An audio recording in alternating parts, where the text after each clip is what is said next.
Joining me is Tom Bower, author of a fascinating new book, meticulously researched, called Revenge, Meghan, Harry and the War Between the Windsors. Tom Bower, it's a real privilege to have you on the show. I've loved your book. How did you interpret that get-together on the weekend of the warring brothers and their wives? Well, I was surprised. I won't deny that. On the other hand, I think it was very clever of William and not least King Charles too, because they are fearful of the time bomb of Harry's forthcoming memoir, where he clearly intended and has probably written the most vile things about his family and about Camilla and Kate and Harry and even the King. So in one way or another, they're seeking to defuse that bomb. Well, yes, that's all very well. And I've been thinking that, yes, indeed, they're trying to defuse that bomb. And I would have thought that the death of the Queen had actually destroyed Harry and Meghan Markle's business model. Harry is supposed to be, as you say, releasing this memoir. It's been sold as having lots of truth bombs. But Tom Bower, how can he tip another bucket over his father and his stepmother now that they're in mourning, now that they are the king and queen consort? And how can Meghan keep attacking the royals too in her weekly podcast without looking totally trashy, as mean as she seemed to be to an age during this inspection of the flowers, seeming to snap at them until she realised she was being filmed? Well, I don't think she has a problem appearing trashy. I mean, that has been her professional performance over the last 2 years, since Megxit. She hasn't seemed at all ashamed to tell, frankly, lies about the royal family. And only 2 weeks ago, in a magazine interview in America called The Cut, she practically threatened that she was about to deliver more truths and wasn't prepared to forgive. So I don't think we can count on Meghan having any qualms. What has been remarkable is the coincidence that she was in London, in Britain, when the Queen died. That was not planned. And that has forced them to adopt a different position. Now, we'll see what will happen. My view is that the reconciliation is temporary. I think they'll eventually go back to California, regroup, and in the end, their finances depend on trashing the royal family, because otherwise they don't have anything to sell. That is so true. They have nothing else. They're not that smart. You've also written a lot, I believe a book on Charles as Prince, now as King. Do you believe him when he suggests, it wasn't that explicit, but he suggests he'll stop politicking and be as neutral as his mother was? Well, it's a very interesting question. And my book was called The Rebel Prince.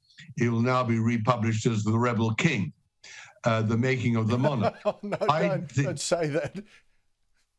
I think don't say that it's going to be a rebel king. That's exactly not what I want to hear.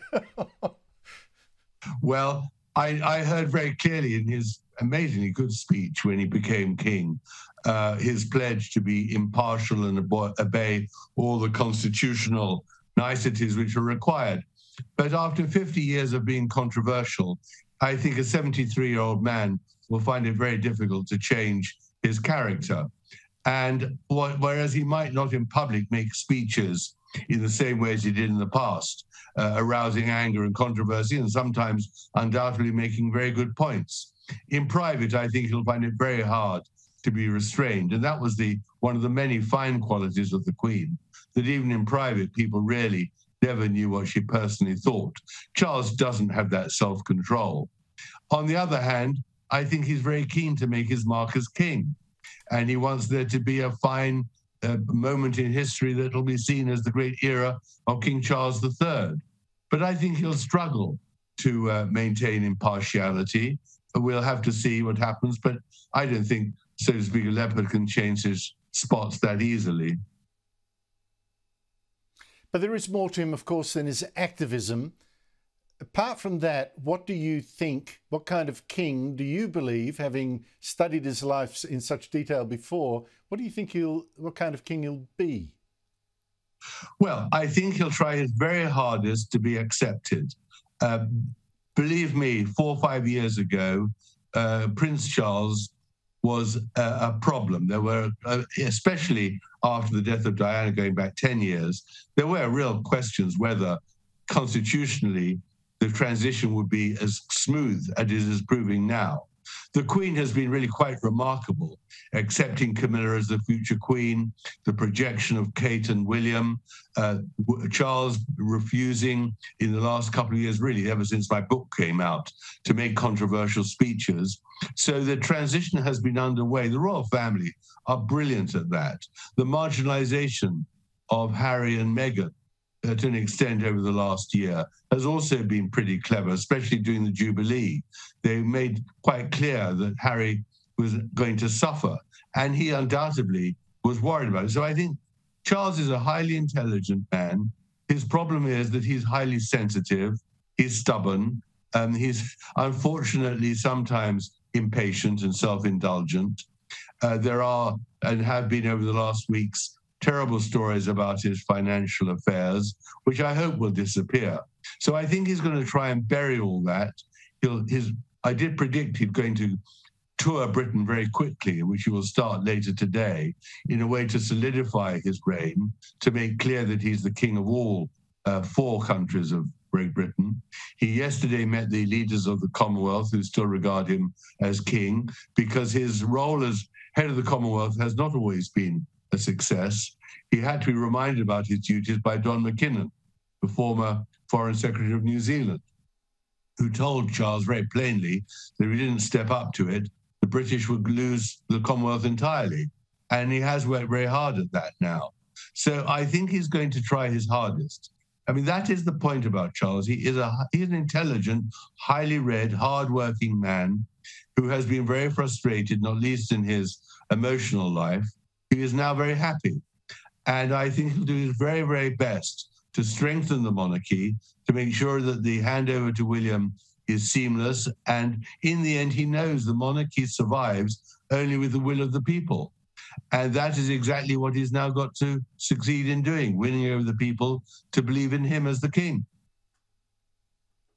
Well, that's absolutely correct. But in some ways, of course, unfortunately for him, it's seen as this period as an interregnum between Queen Elizabeth and Prince William, King William, when he eventually ascends the throne as the sort of very popular person. How do you think he would be regarding his son? As with any jealousy at all? Any sense that this is the people's choice that's to come?